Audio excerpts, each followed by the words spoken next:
Hey everybody, welcome back to a brand new video, and if you're new to the channel, welcome. I'm glad you're here.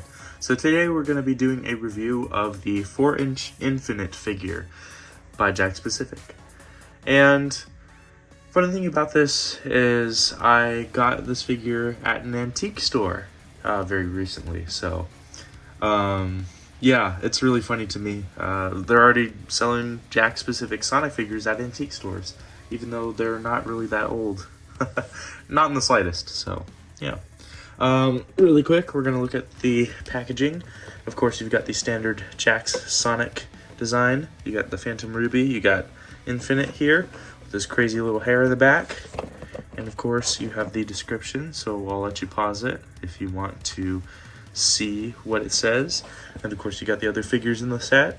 I already have Metal Sonic, I already have Cream. I have Sonic, but I don't have the skateboard, and that's fine. 12 points of articulation. You got all the features on the packaging. Another side view, bottom, yeah.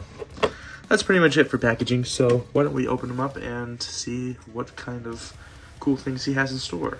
So let's check it out. Alright, so now Infinite is out of the package and it's time to review him, but first let's take a look at the Phantom Ruby really quick. It's very reminiscent of the Chaos Emeralds released by Jakks because of the translucent plastic they use to make it look all shiny and glowy, and feels really nice to hold. It's got all these different edges, which fits the edgy style of the character. Haha, pun entirely intended. Okay, let's move on. So, Infinite's design has always been cool to me. I don't know, I think just the mask looks really interesting. I like the crazy hair. I just like the shoes, very pointy, very evil, and yeah, he's just really cool. I'm not the biggest fan of Sonic Forces. If you are, that's cool, but I'm not a Sonic Forces guy, so yeah. That's probably why I didn't get this guy until I found him at an antique store, but in all seriousness, it's a great looking figure. Again, like the design for Infinite. So articulation, 12 points, so you've got the head articulation. A little bit finicky because of the hair and also just because it's a new figure out of the box. He's got the typical Jakks Sonic rotation. He's got the well-jointed wrist that goes around. You got the tail that likes to move. Try not to take it out of its socket. So yeah, it twists. And of course you got the typical leg articulation. Got the knees. Got the ankle and the swivels, and yeah, that's pretty much it. But honestly, for a 4-inch figure, it's perfect. It's perfectly fine. And you know, with the design as it is, it's already pretty, you know, extensive. So I don't really see a point in having too much articulation. But I will say, it's gonna look great on the shelf, and it's gonna make an awesome display piece.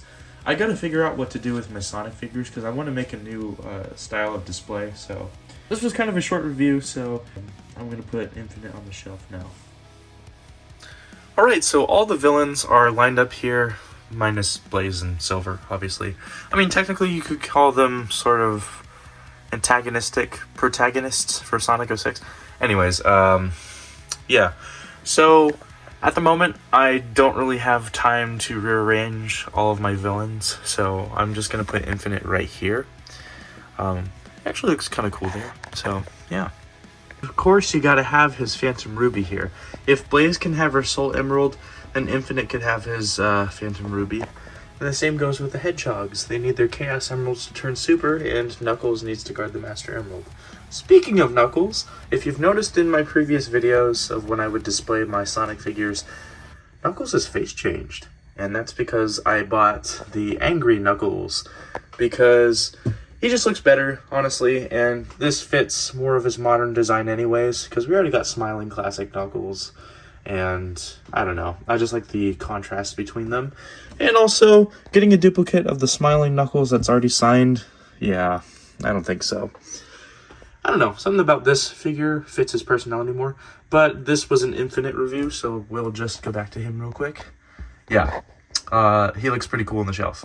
So, I do have time to rearrange. Hopefully in my next review, something will be different to where I can actually put Infinite in a place that doesn't seem so weird. I mean, yeah, he's with Mephiles and Chaos, but, you know, you've got Silver and Blaze. I mean, Jet's not really a villain, just more of like a jerk.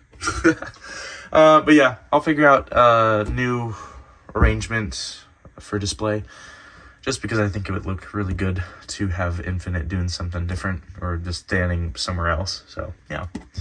With that being said, that has been my short little review of the Infinite figure. Goes really well with the rest of the cast, and I'm very fortunate to have found him when I did. Only $20 at an antique store. I thought he was going to go for more, and frankly, $10 more for this guy, I don't mind it. So yeah. With that being said, that has been the review. Hope you enjoyed. Make sure to leave a like if you liked the video, share with a friend, share a comment down below telling me what you think of the figure, and if you would own this figure yourself if you don't have it yet, and consider subscribing if you haven't already. So with that, I hope you have a great day or night. Stay safe, be well, take care, and I'll see you in the next video. Peace.